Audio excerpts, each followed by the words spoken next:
Nós vamos meditar nessa noite, irmãos, na palavra de Deus, numa história bem conhecida nossa. A história daquele que teve a sua cabeça entregue na bandeja, João Batista. Eu gostaria de convidar os irmãos para abrirem as suas Bíblias no Evangelho de Marcos, para nós lermos o texto do capítulo 6. Marcos capítulo 6, do verso 14 ao verso 29. Marcos capítulo 6, verso 14 ao verso 29. Vamos ler juntos, irmãos, o texto. Todo o texto que fala sobre a morte de João Batista. Vamos ler todos juntos. Todo mundo já achou? Vamos ler então juntos. Leiamos. Chegou isto aos ouvidos do rei Herodes, porque o nome de Jesus já se tornara notório. E alguns diziam: João Batista ressuscitou dentre os mortos, e por isso nele operam forças miraculosas.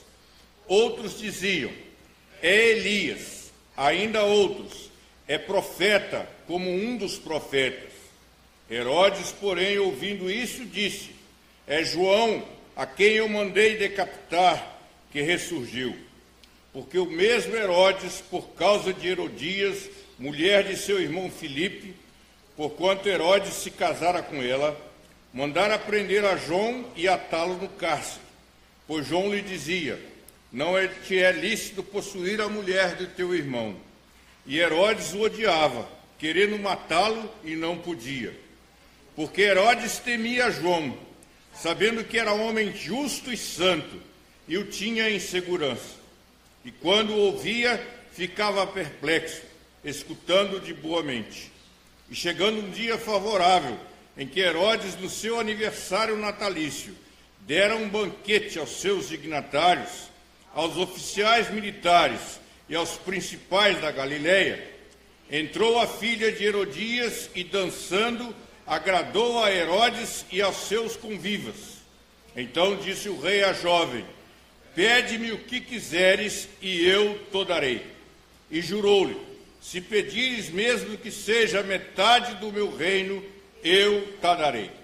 Saindo ela, perguntou à sua mãe: que pedirei? Ela respondeu: a cabeça de João Batista. No mesmo instante, voltando apressadamente para junto do rei, disse: quero que sem demora me des num prato a cabeça de João Batista. Entristeceu-se profundamente o rei, mas por causa do juramento e dos que estavam com ele à mesa, não lhe a quis negar. E enviando logo ao executor, mandou que lhe trouxesse a cabeça de João. Ele foi e o decapitou no cárcere, e trazendo a cabeça num prato, a entregou à jovem, e esta, por sua vez, à sua mãe.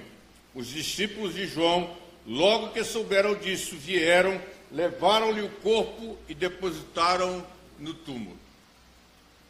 Deus querido, nosso Pai, nós acabamos de ler a Tua palavra que é verdade, palavra que é santa, palavra que é suficiente, que é a palavra do Senhor para os nossos corações nesta noite. Ensina-nos, ó Deus, através da Tua palavra. Fala ao nosso coração, à nossa vida. Fala a cada um de nós na sua individualidade, na sua necessidade. Fala como só o Senhor sabe fazer e só o Senhor pode fazer. O Senhor pode esquadrinhar, ir no mais profundo do nosso coração, da nossa alma. O Senhor conhece a nossa dor e o Senhor conhece a nossa alegria. E nós te pedimos em nome de Jesus que através da Tua palavra, com a Tua palavra, na Tua palavra, o Senhor fale ao nosso ser de forma total nesta noite. Nós te oramos em nome de Jesus. Amém. Irmãos, esse é um trecho da Bíblia bastante conhecido de todos nós. Difícil uma pessoa que frequenta uma igreja que não conhece esse texto. A verdade é que até o mundo tem uma expressão, né? Trouxe a cabeça de fulano numa bandeja, né? Às vezes no trabalho a gente vê as pessoas se referindo a essa expressão, pode até não saber que a história é uma história bíblica, mas nós sabemos que é a história bíblica. E nós cremos que Deus determinou aos nossos irmãos que escreveram a Bíblia para escrever essa história de João Batista, porque ela é útil à nossa vida. Ela tem utilidade para cada um de nós. A gente precisa aprender a olhar para essa palavra, para a Bíblia, particularmente neste caso para esta história, e aprender coisas preciosas para o nosso caminhar em 2017. A Bíblia não é um livro que foi escrito para ficar circunscrito à época que ele foi escrito. Essa palavra, ela diz que ela é viva, ela é eficaz. O apóstolo Paulo, escrevendo em nome do Senhor, diz que ela é útil para o ensino, para a repreensão, para a educação. Ela é útil. Nós temos que olhar para a Bíblia com essa vontade de aprender nela, né? E ninguém precisa ser teólogo, ninguém precisa fazer faculdade de teologia, ninguém precisa ser pastor, ninguém precisa ser doutor em nada para poder compreender essa palavra, para ter sabedoria. A Bíblia nos diz que aquele que precisa de sabedoria, que quer sabedoria, peça para Deus, que a todos dá. Deus não dá sabedoria para os doutores, para os teólogos, Deus dá sabedoria para todos nós.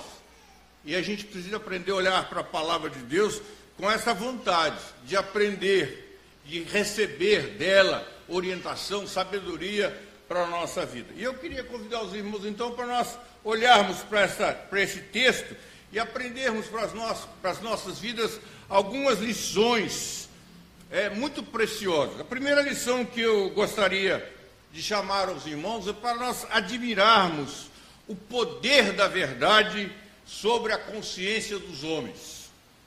O poder da verdade sobre a consciência dos homens. É uma coisa admirável. Nós precisamos aprender a admirar o poder da verdade sobre a consciência dos homens. E nós vemos aqui claramente João Batista dizendo a verdade para Herodes. Nós vemos aqui claramente João Batista dizendo uma palavra que poderia parecer dura, uma palavra que poderia, nos dias de hoje, ser politicamente incorreta, porque ele estava se referindo a um rei. E quem era João Batista? João Batista era um ninguém dentro do reinado de Herodes. João Batista não fazia parte da casta, da direção. João Batista era uma pessoa muito simples. Só que ele foi chamado por Deus, para fazer, e nós temos que aprender a fazer isso, irmãos. Nós temos que ser portadores da verdade, porque a verdade tem grande penetração, tem grande influência na consciência dos homens. O que pode mudar o caráter de uma pessoa, o que pode mudar a vida de uma pessoa, é a verdade. E o Senhor Jesus Cristo ratifica isso de uma maneira preciosa, dizendo para nós: e conhecereis a verdade, e a verdade vos libertará. Essa é uma palavra de muito valor, e nós temos que entender nos dias de hoje,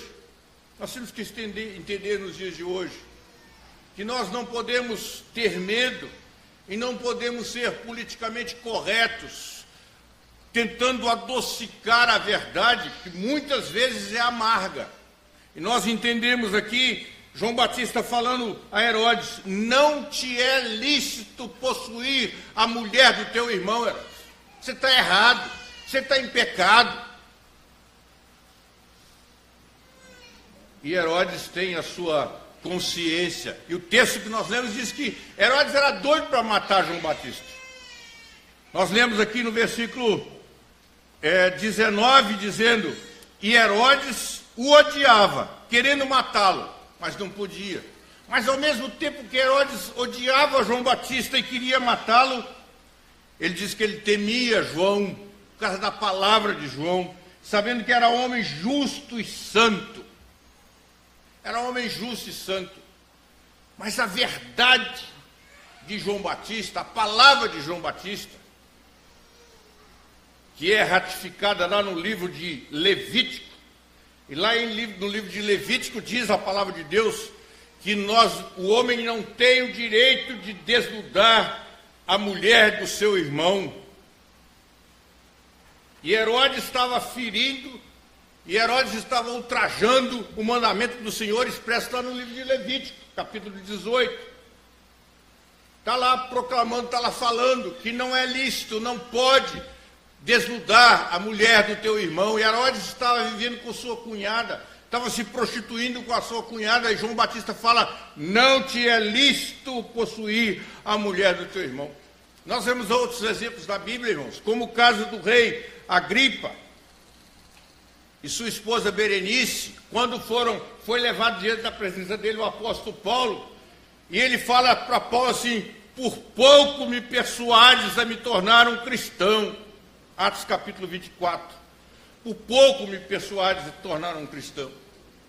Irmãos, que coisa maravilhosa é nós entendermos o poder da verdade na consciência humana. E aqui eu quero trazer um pouquinho para os dias de hoje, para 2017. Eu sei que pode ser a experiência de alguns dos irmãos. Se não é a experiência de você, com certeza que você conhece alguém que passa por essa experiência. Aquela experiência do pai e da mãe, mais da mãe do que do pai, que vira para a gente e fala assim: mas eu não entendo, pastor. Eu eduquei meu filho na igreja, ensinei o caminho, hoje não quer saber de nada. Não quer nada com o evangelho, está fora, está longe. E eu queria trazer um alento para você. Que a consciência dessa pessoa não vai falhar. A verdade que o Senhor ensinou para ele vai aflorar. Só a verdade tem esse poder. A senhora não pode fazer nada, eu não posso fazer nada, mas o Espírito Santo, através da verdade, pode fazer. E vai fazer. Acredito, porque eu sou daqueles que acreditam que os nossos filhos não nos foram dados para a perdição, foram dados a nós para gozarem o reino de Deus eternamente conosco. Esta é a palavra que está lá registrada em Atos, que a bênção do Senhor é para nós e para os nossos filhos. Nós os ensinamos. E quantos escorregam? Quantos escorregam? Quantos saem? Quantos se perdem? Nós temos um exemplo muito interessante na casa da Marisa. O irmão mais velho da Marisa abandonou o evangelho, saiu da igreja, se tornou um bebedor inveterado, um homem muito inteligente, muito capaz, chefiou a missão brasileira na África, na área de agricultura, em Angola. Uma pessoa muito capaz. E ele adoeceu, e no leito da sua dor, Deus o salvou, Deus o chamou de volta. E ele tinha uma expressão muito interessante, irmãos. O Joanilson costumava dizer assim: quando a mamãe for para o céu, falava da mãe dele, quando a mãe for para o céu, eu agarro na perna dela e entro lá junto com ela. Falava assim. Quando a mãe for para o céu, eu agarro na perna dela e entro lá junto com ela. Sabe o que Deus fez? Amputou a perna da mãe. Dona Aparecida, mãe da Marisa, teve um problema de diabetes sério, teve que amputar a perna. Ele não tinha mais perna para agarrar, para entrar no céu agarrado na perna da mãe. E Deus o converteu, morreu crente, pela graça de Deus, morreu crente. Irmãos, a verdade que nós ensinamos vai fazer efeito. Vai fazer efeito. Nós não temos que ter nenhum receio de dizer. Paulo não teve receio de dizer aos atenienses, Paulo não teve receio de dizer a Agripa e Berenice, sua esposa, Paulo não teve receio de dizer a Félix e a Drusila, sua esposa, a verdade. Paulo não teve não teve medo de dizer, Pedro não teve medo de dizer, Tiago não teve medo de dizer, Estevão não teve medo de dizer, Isaías não teve medo de dizer, Ezequiel não teve, e esses homens e essas mulheres, Lídia não teve, Esther não teve medo, Ruth não teve medo de falar a verdade, e através da verdade dita pela boca dos filhos de Deus, a consciência do homem é mexida. A consciência do homem é levada a balizar, a pesar, a colocar em pratos diferentes da balança da sua vida aquilo que ele acredita e aquilo que é verdade. Hoje é muito comum as pessoas viverem juntas sem se casar. Muito comum hoje. As pessoas vivem juntas e não se casam. E eu estava fazendo aconselhamento outro dia para um casal que ele poderia ser meu pai, em termos de idade. E eles vivem juntos mais de 30 anos e ainda não se casaram. Eu disse, mas essa não é a vontade de Deus para a vida de vocês. Me dê uma razão só, vocês estão juntos há mais de 30 anos, me dê uma razão só para vocês não se casarem.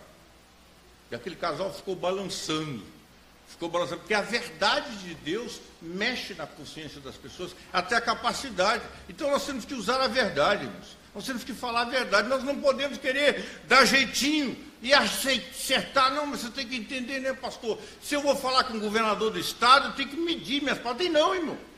Eu tenho que falar para ele a verdade. Você tem que falar para ele a verdade, não importa se é o presidente da república, tem que falar com a verdade.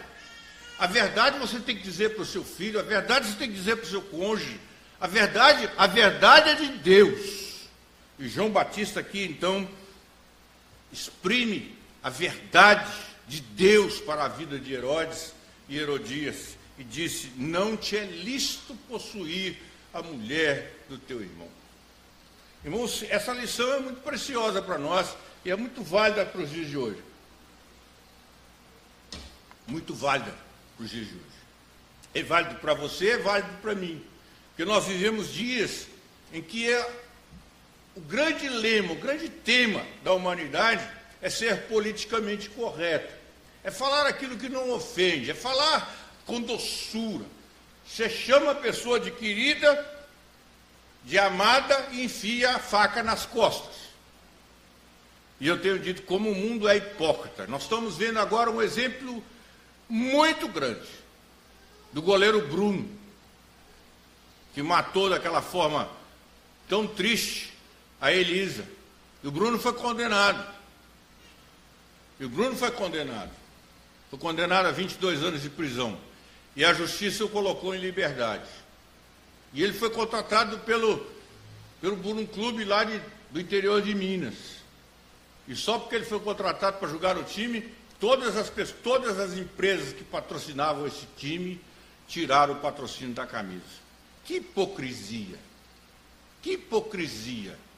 Enquanto que Sadia, Perdigão, Swift estão colocando papel para a gente comer nas carnes. Mundo hipócrita. Mundo mentiroso. Mas nós não podemos entrar nessa. Ah, Deus perdoa, Deus perdoa, Deus perdoa. Não, irmãos. Se você abrir a sua Bíblia, lá no livro de Ezequiel, abra a sua Bíblia, por favor, lá em Ezequiel.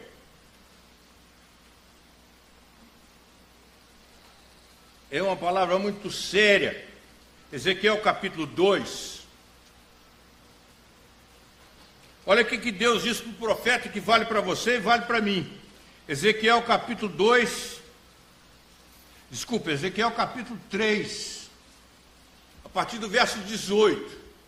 Ezequiel capítulo 3, verso 18. Quando eu disser ao perverso, certamente morrerás, e tu não o avisares, e nada disseres para o advertir do seu mau caminho, para lhe salvar a vida, esse perverso morrerá na sua iniquidade. Mas o seu sangue da tua mão eu o requererei. Nós não temos o direito de enrolar as pessoas com historinhas infantis. Nós não temos direito de oferecer melhoral infantil para quem está com câncer. Nós não temos o direito de enganar as pessoas, porque se nós não avisarmos o perverso, ele vai morrer no seu pecado, na sua perversidade, mas Deus vai requerer de nós, como ele disse que requereria de Ezequiel, o sangue dessa pessoa. E diz mais a palavra, mas se avisares o perverso, e ele não se converter da sua maldade e do seu caminho perverso, ele morrerá na sua mão, mas tu salvarás a tua alma. Você está livre, você avisou, ao ponto de, talvez baseado nesse texto, alguém criar aquele ditado: quem avisa, amigo é.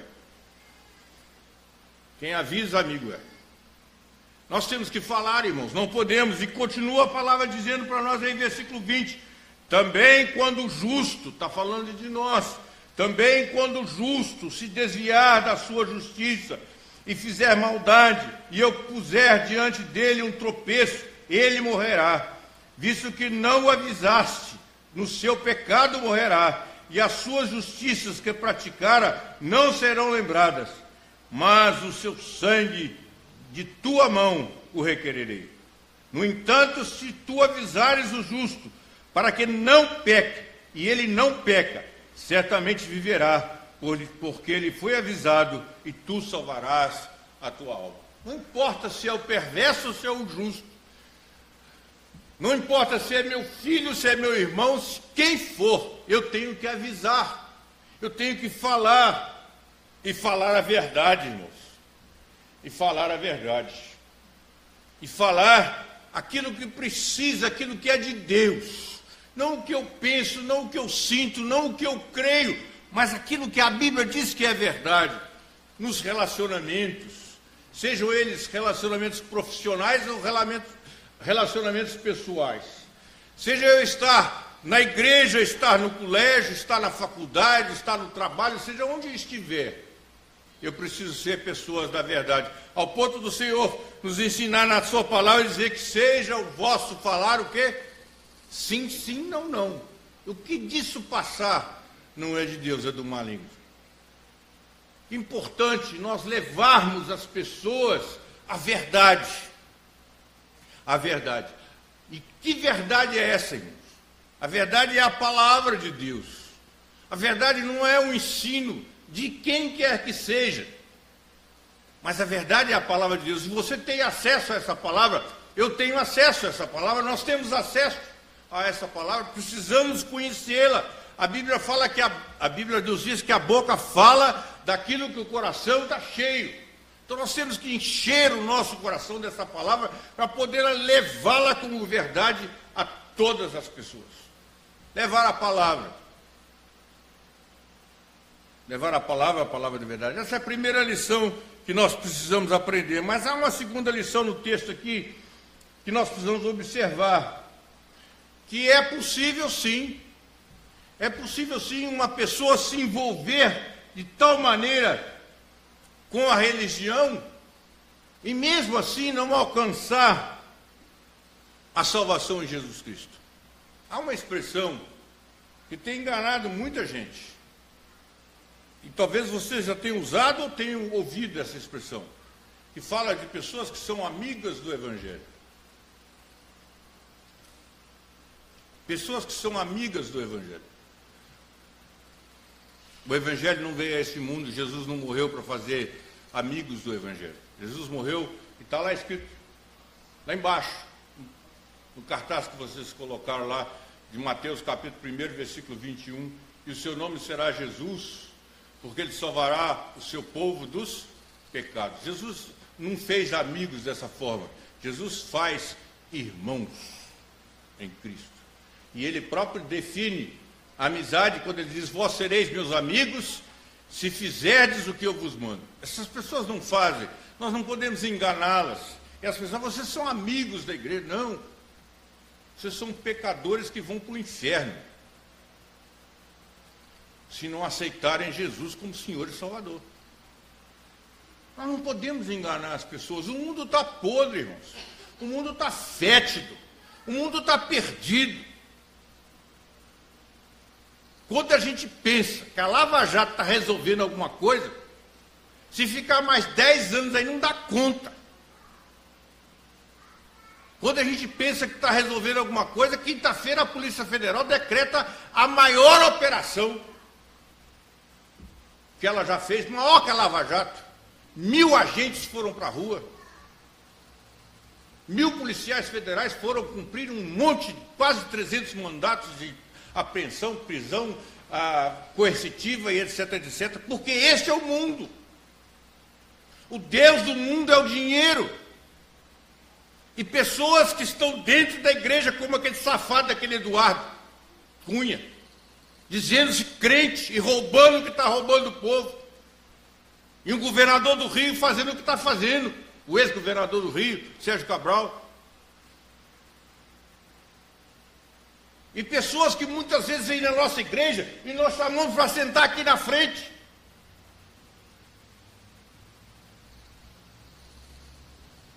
Como aconteceu com o ex-governador do Espírito Santo, no Supremo Concílio, quando foi aqui na igreja, presbiteriana, na primeira igreja. Sérgio Moraes, Moraes, sobrenome dele era Moraes.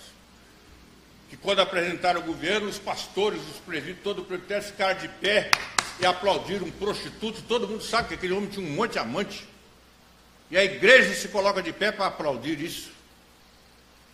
Irmãos, a igreja não tem esse propósito, a igreja tem a palavra profética, palavra que não agrada ao mundo, palavra que não agrada a seu filho, palavra que não agrada a seu marido, palavra que não agrada a esposa, palavra que não agrada ao chefe, mas é a palavra de Deus, essa palavra que às vezes as pessoas estão na igreja, estão se enganando, achando que ninguém sabe, que lá fora eu sou um safado, que lá fora eu vendo o gato do lebre, que lá fora a minha balança não pesa 1 quilo, não pesa 1000 gramas, pesa... Estava abastecendo meu carro aqui hoje, aqui no posto aqui, ali na esquina, e está lá uma placa assim, aqui 1 litro tem 1000 mililitros. Já viram essa placa ali no posto? Aqui 1 litro tem 1000 mililitros. E já pensou uma pessoa que está na igreja, que 1 litro não tem 1000 mililitros?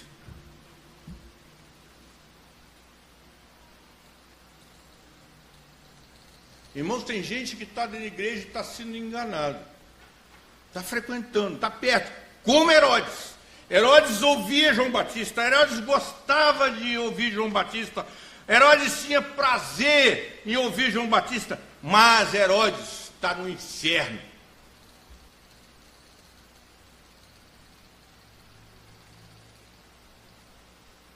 E diz a palavra de Deus, Herodes temia João, sabendo que era homem justo e santo. E quando ouvia, olha o que diz no versículo 21, versículo 20, desculpe, quando ouvia, ficava perplexo, escutando de boa mente. Não, se eu me alegro tanto em escutar o pastor fulano então pregar, eu me emociono quando ouço aqueles hinos, aqueles cânticos maravilhosos, eu me emociono. Quem se emociona, só se emociona ouvindo hinos. Quem gosta de ouvir o pastor fulano de tal não tem lugar garantido no céu, não. Pessoas estão se enganando, estão leprosas e se acham sãs, estão cancerosas e se acham sãs, estão à beira do abismo e se acham seguras porque se emocionam e porque gostam de ouvir o sermão. Herodes também gostava e escutava de boa mente. Mas a palavra de João Batista, ela não passava da mente de Herodes. E o Salmo 119 diz que eu guardo no coração as tuas palavras para não pecar contra ti. Não basta estar na igreja, não basta se intitular cristão.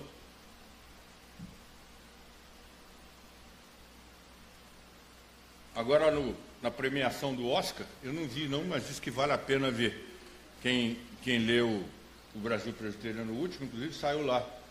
Na apresentação do Oscar, aquele filme que foi lançado sobre aquele soldado na Segunda Guerra Mundial, que se recusou a pegar em armas, e ele foi servir no serviço médico, e a missão dele não era matar, era salvar. E essa responsabilidade é nossa, irmãos. Essa é nossa. Nós não estamos aqui para matar as pessoas, para acusá-las injustamente. Nós estamos aqui para alertá-las. Nós somos atalaias. Nós somos atalaias. Somos chamados. E essa é a palavra de Deus. Mas há uma terceira lição que nós precisamos aprender aqui, irmãos. é sobre a nossa responsabilidade como servos fiéis do Senhor de repreender o pecado com veemência. Abra sua Bíblia, por favor, lá em Provérbios. Provérbios, capítulo 28. Abra sua Bíblia, por favor, em Provérbios, capítulo 28. E veja, por favor, o que diz o versículo 23. Provérbios 28, 23. O que repreende ao homem achará depois favor do que aquele que lisonjeia com a língua.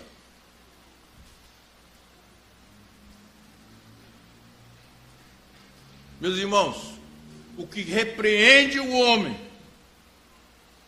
achará depois mais favor do que aquele que com a língua o lisonjeia.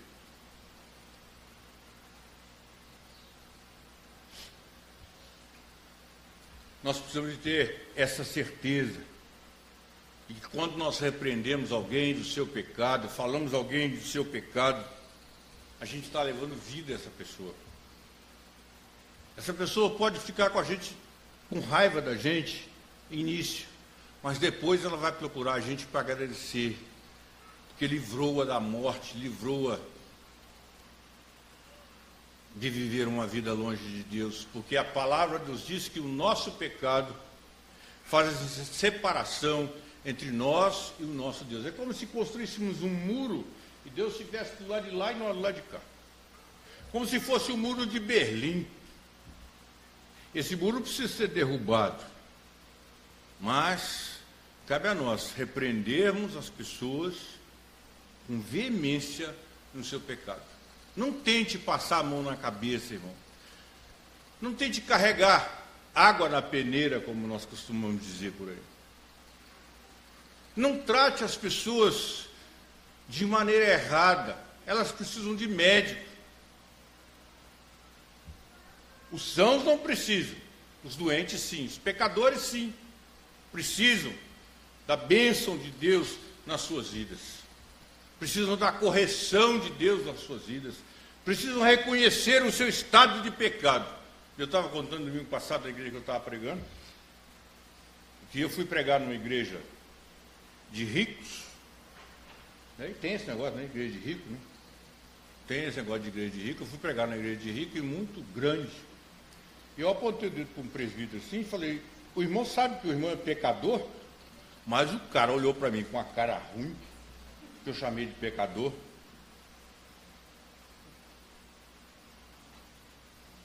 O presbítero olhou para mim com uma cara que deu vontade de fechar a Bíblia e ir embora. Mas é isso, irmãos, nós temos. E quando você aponta o dedo para o pastor e você fala com o pastor: pastor, mas o senhor errou, você está salvando a vida dele. Quantas vezes eu tive o privilégio, e eu era o caçulinha no conselho da igreja, lá na Praia do Canto. Eu era o caçulinha. Os presbíteros eram bem mais velhos que eu. Quantas vezes falaram assim: pastor, mas o senhor está errado. Que bom. Que bom. As pessoas dizem para nós que nós estamos errados. É a oportunidade de nós corrigirmos. E aqui nós vemos essa lição. Nós vemos essa posição de João Batista falando para Herodes: Herodes, você está errado. Eu não vou te bajular, não é porque você é rei, eu vou dizer para você que você tem o direito de fazer isso. Com Herodias, mulher do seu irmão, não vou falar isso, não vou ser politicamente correto, não vou ser, Herodes, eu vou dizer para você isso, vou te repreender, vou falar que você está errado. E que bom, irmãos, que bom que alguém chega para um presbítero e fala: irmão, eu vi você fazendo isso, falando assim, está errado. Chega para um diácono, chega para o pastor, chega para o seu marido, para a sua esposa, para qualquer um. Isso é de Deus, irmãos, e nós temos que aprender a ser ousados e fiéis nisso.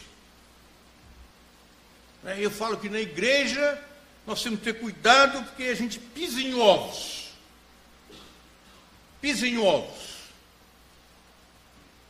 E foi num conselho de uma igreja amiga minha que o fato aconteceu. A filha de um presbítero começou a viver com um rapaz sem se casar, membro da igreja. Ela membro da igreja. Começou a viver com um rapaz, ia morar com um rapaz sem se casar. O conselho reuniu-se e ela tinha o pai presbítero e o irmão presbítero na mesma igreja. E o conselho tomou a decisão de chamar a moça para dizer a ela que ela estava errada nesse relacionamento. E o pai e o irmão disseram para o conselho: se chamar aqui fulana, que é minha filha e minha irmã, nós dois abandonamos o conselho e vamos dividir essa igreja.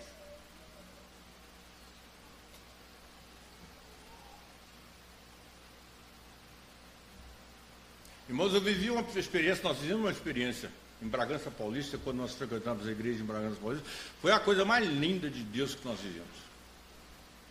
Estava reunido o conselho, uma irmã bateu na porta, pediu para o conselho para entrar e disse: eu vim aqui para denunciar o meu marido que ele está vivendo com uma amante, presbítero. Criou aquele clima e eu vim aqui denunciá-lo diante do conselho da igreja. E aquele nosso irmão não pôde desmenti-la. E o conselho da igreja, foi no sábado, a reunião do conselho foi no sábado à noite. O conselho da igreja então disciplinou aquele irmão da atitude. Aquele irmão, pessoa muito inteligente, doutor em geologia, pessoa muito capaz, era o superintendente da escola dominical. Domingo de manhã ele não estava lá à frente, mas ele estava lá no último banco sentado. E quando terminou a escola dominical, aquele irmão nosso pediu a palavra. E foi lá para a frente da igreja e disse: irmãos, pequei contra o Senhor, pequei contra a minha família. Fiz isso. E venho aqui agora pedir o perdão de Deus, o perdão da minha esposa e o perdão da igreja de Jesus, porque ele foi confrontado com a verdade. Ele foi diante dele. O conselho não temeu. Para os irmãos só terem ideia, que o pastor me disse, o dízimo daquele irmão, só o dízimo daquele irmão representava 45% do dízimo da igreja. Não temeu. O conselho disse para ele que ele estava errado. E no dia seguinte esse irmão foi lá. Hoje eles vivem muito bem, a esposa o perdoou, os filhos o perdoaram. Que coisa bonita, que coisa de Deus é a verdade. Dr. Saulo Ribeiro Duval, ginecologista da Marisa, é meu primo. E normalmente quando a Marisa ia lá, eu ia junto. E tinha a consulta ginecológica da Marisa e depois tinha o papo pastoral. A gente ficava lá, coitado de quem estava depois da gente, ficava lá um tempão conversando, e o pessoal lá fora esperando, mas tinha esse. Ele nos contou um caso muito interessante. Foi mandado para ele do interior aqui do estado, um casal, ele com mais de 70, ela com mais de 70 anos, um casal que o médico lá achou que estava muito complicado para ele e mandou a senhora aqui por Dr. Saulo, que tinha sido professor dele. E o Saulo disse que, quando terminou o exame daquela mulher, ele chegou à conclusão que aquela mulher não tinha mais um mês de vida devido a todo o interior dela estar tomado por um câncer terrível. Terrível. Ele disse que nunca viu uma coisa tão feia na vida dele. E ele falou assim: e agora? O que eu faço? Digo a verdade ou enrolo?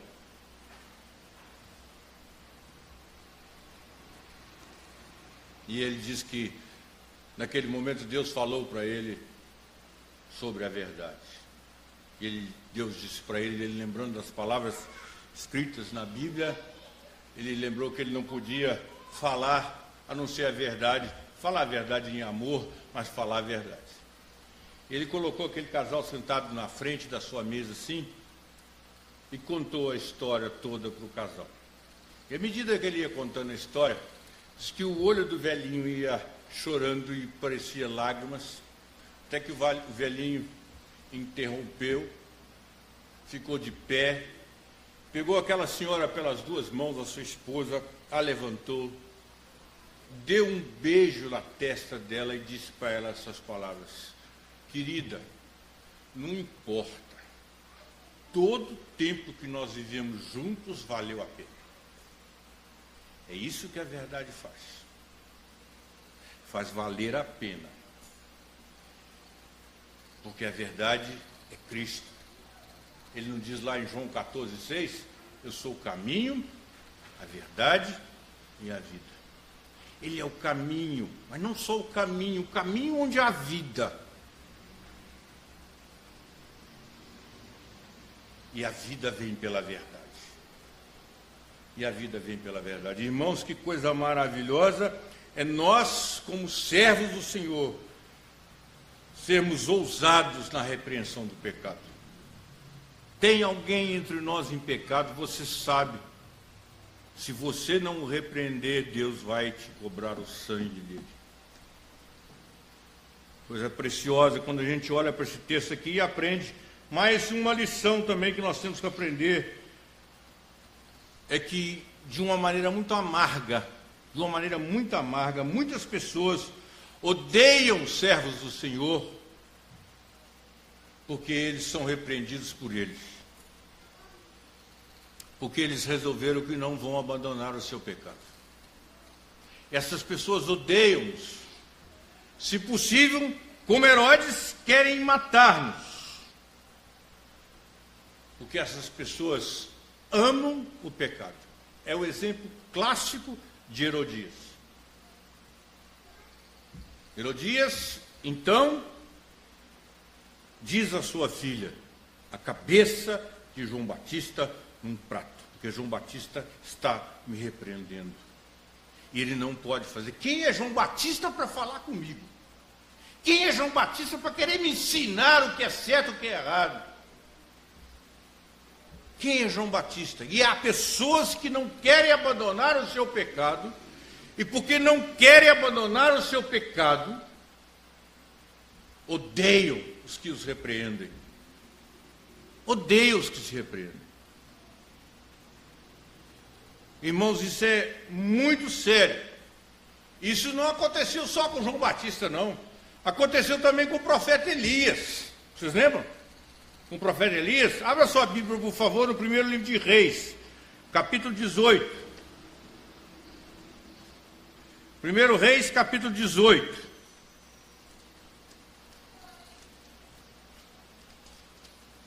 Versículo...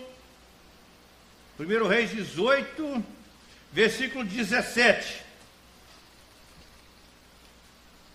Vendo-o, disse: és tu o perturbador de Israel?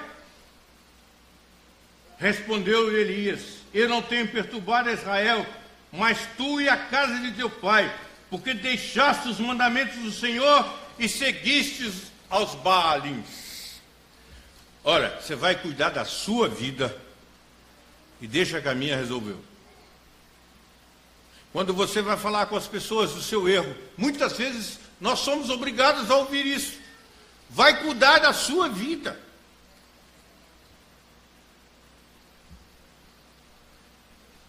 Por que você vem me perturbar?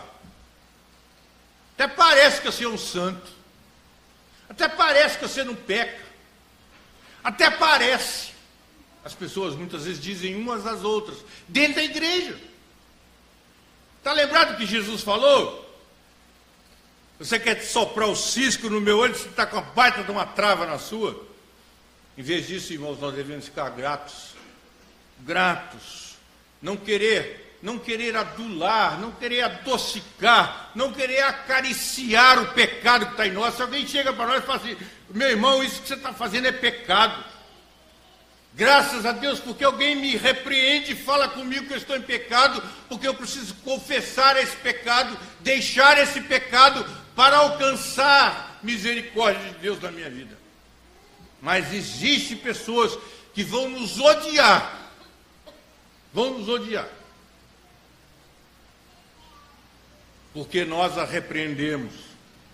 Você repreende uma pessoa que está vivendo o homossexualismo, repreende não o ser, mas o ato. e agora te rotulam como homofóbicos. E se bobear, nos matam, nos prendem, nos encarceram, porque você está falando de um pecado. Irmãos, nós precisamos saber que existem essas pessoas que odeiam aqueles que dizem a verdade, porque eles querem continuar no seu pecado. E tem também uma palavra sobre o profeta Micaías, 1 Reis capítulo 22, se você passar a sua Bíblia aí, algumas páginas somente, você vai ver lá em Reis, 1 Reis, capítulo 22, versículo 8, olha o que diz a palavra de Deus. Respondeu o rei de Israel a Josafá: há um ainda pelo qual se pode consultar o Senhor, porém eu o aborreço, porque nunca profetiza de mim o que é bom, mas somente o que é mau. O profeta Micaías. Micaías falava do rei Josafá, do rei de Israel, no rei Acabe. Josafá era o profeta. Falava do rei Acabe. E falava com ele que estava errado, que ele estava errado nisso, que ele estava errado naquilo. E o rei falou: não, eu não quero profecia desse profeta. Ontem eu fui fazer uma palestra para muitos adolescentes, lá do presbitério Centenário, lá de Cariacica. Tinha uns 120 adolescentes. E eu fui falar para eles, pediram para mim falar para eles ser luz. E eu disse para eles: vocês não podem colar na escola. Vocês não podem desobedecer os pais de vocês. Irmãos, isso é arcaico. Isso é coisa de velho. Isso é coisa de quem não quer, não está inserido nesse mundo de hoje. Falei: vocês não podem, nas redes sociais de vocês, ficarem passando mensagens que vocês não sabem se é verdade ou se não é. Fofocando nas redes sociais, vocês não podem. E essas pessoas que fazem isso vão nos odiar, porque elas não querem deixar isso. Eu fiquei impressionado, porque o estudo foi para eles aqui na Praia da Costa, ali na Praia das Sereias, e a quantidade de gente que parou para ouvir o que estava sendo dito para aqueles moços. Com certeza muitos não concordavam, porque não querem sair dos seus pecados.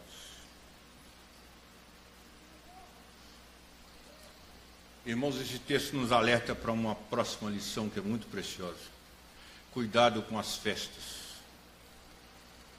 Cuidado com as festas. Cuidado com os banquetes. Cuidado com as orgias. Cuidado. Foi porque houve uma festa. E naquela festa houve muita bebida. E o rei, já bastante, como nós costumamos dizer assim, grogue, né? Bastante influenciado pelo álcool, disse para aquela menina: te dou até metade do meu reino. O que você pedir, eu te dou. E ela virou para ele: então eu quero a cabeça de João Batista no prato. Cuidado. A Bíblia nos recomenda a fugir da aparência do mal. E nós não devemos dar lugar ao diabo. Cuidado com os lugares que você frequenta. Ah, pastor, mas faz parte do meu trabalho. Faz parte, faz. Não estou dizendo para você não ir, estou dizendo para você ter cuidado.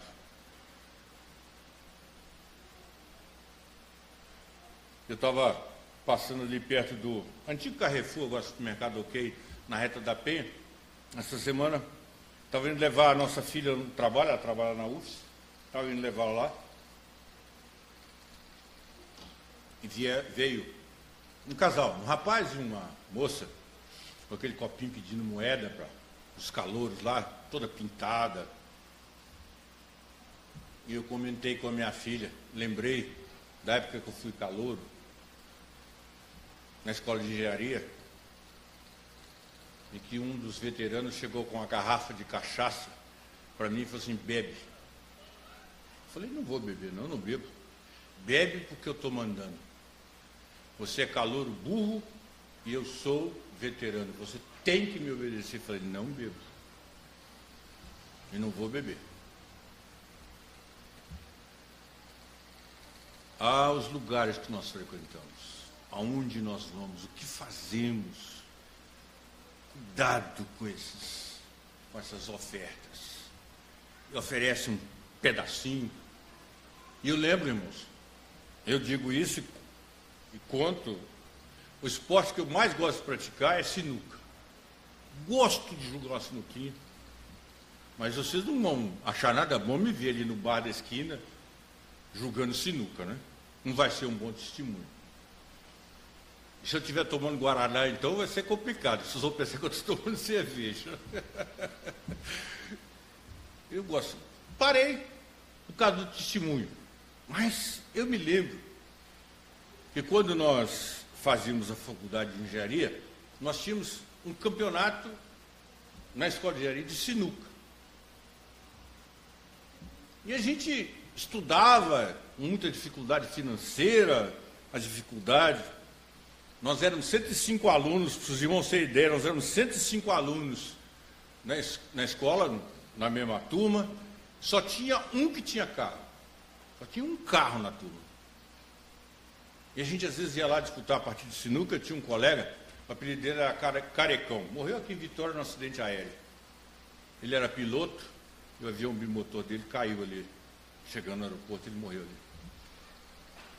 E às vezes ele fala assim: Bezerra, se me chamavam de Bezerra, Bezerra, quer tomar uma cervejinha conosco? Eu falo: não, obrigado, cerveja eu não tomo não, mas se você pagar uma Coca-Cola, eu tomo.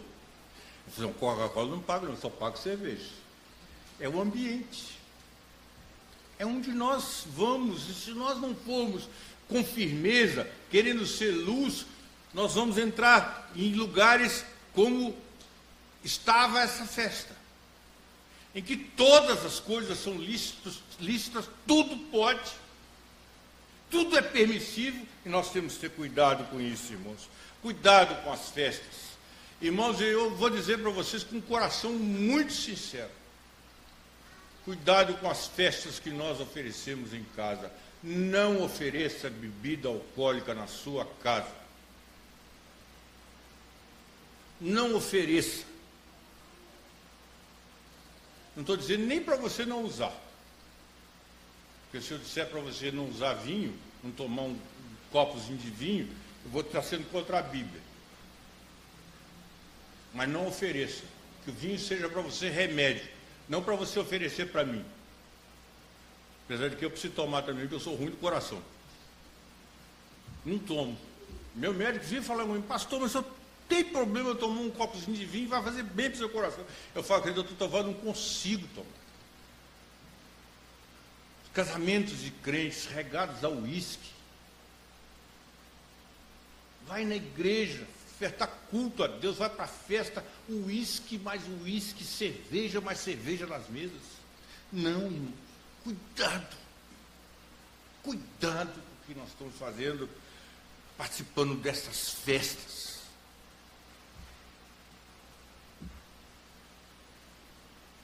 Comentava com a Marisa quando nós íamos para cá. Ontem foi, nossa netinha fez 10 meses. E nós estávamos lá, família do pai e nós dois, acertando sobre o aniversário dela.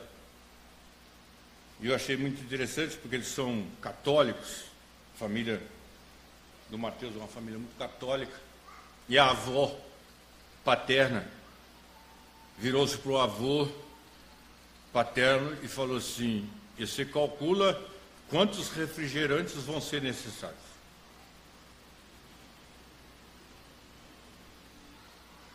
Quantos refrigerantes vão ser necessários? Porque na casa da nossa filha e na festa da nossa neta não entra bebida alcoólica. Não pode. A festa tem que ser festa como foram as festas que Jesus participou. Não pode ser no padrão de Herodes. Não pode ser no padrão de Herodias. Não pode ser no padrão da cúpula do governo da época. Não pode ser. Muitos pecados estão presentes nessas festas. E nós devemos ter muito cuidado com elas. E para nós encerrarmos, irmãos, eu quero falar com os irmãos sobre a recompensa que João Batista recebeu. A mesma recompensa que recebeu Tiago. Os irmãos sabem como é que Tiago morreu, né? Tiago foi decepado pela espada pelo meio. Cortaram Tiago mais ou menos, ficou em 2 pedaços. Os irmãos se lembram como morreu Estevão. Morreu apedrejado. João Batista teve a sua cabeça cortada. João Batista não recebeu nenhuma recompensa por ter sido servo de Deus aqui na terra. Mas João Batista, sobre ele, existe uma palavra de Jesus muito preciosa. Nenhum filho de mulher, nascido até hoje, pode ser comparado a João Batista. Palavras de Jesus. E eu tenho certeza que quando João chegou na presença de Deus, ele ouviu: servo bom e fiel, entra no gozo do teu Senhor. Tudo isso que nós olhamos, irmãos, vale para nós, é para os nossos dias. A nossa vida não é muito diferente da de João Batista. A mensagem que nós temos que proclamar não é diferente da de João Batista. Que Deus te abençoe, que Deus me abençoe, para que nós façamos isso, para a glória de Deus, e para a salvação de muita gente que a passos largos está caminhando para a perdição. Vamos orar? Podemos ficar de pé agora? Os irmãos estão cansados, tem 1 hora que estão sentados aí ouvindo. Agora a gente fica de pé e ora. Senhor, abençoa-nos, ó Deus. Dá-nos coragem, intrepidez, para sermos atalaias, embaixadores, profetas do Senhor, onde nós estivermos. Que nós não sejamos pessoas medrosas, mas ouçamos do Senhor aquelas palavras gostosas e felizes que o Senhor disse a Josué: não pasmes, nem te espantes, porque o Senhor teu Deus é contigo por onde quer que andares. Ser forte, Josué, zeloso, corajoso, que cada um de nós ouça isso para nós, ó Deus. Sejamos fortes, zelosos, corajosos, sem medo, porque o perfeito amor lança fora o medo. Ajuda-nos, ó Deus, a caminharmos assim, com segurança, com esperança, com alegria. E se formos presos por causa disso, se apanharmos por causa disso, se sofrermos por causa disso, Senhor, louvado seja o teu nome.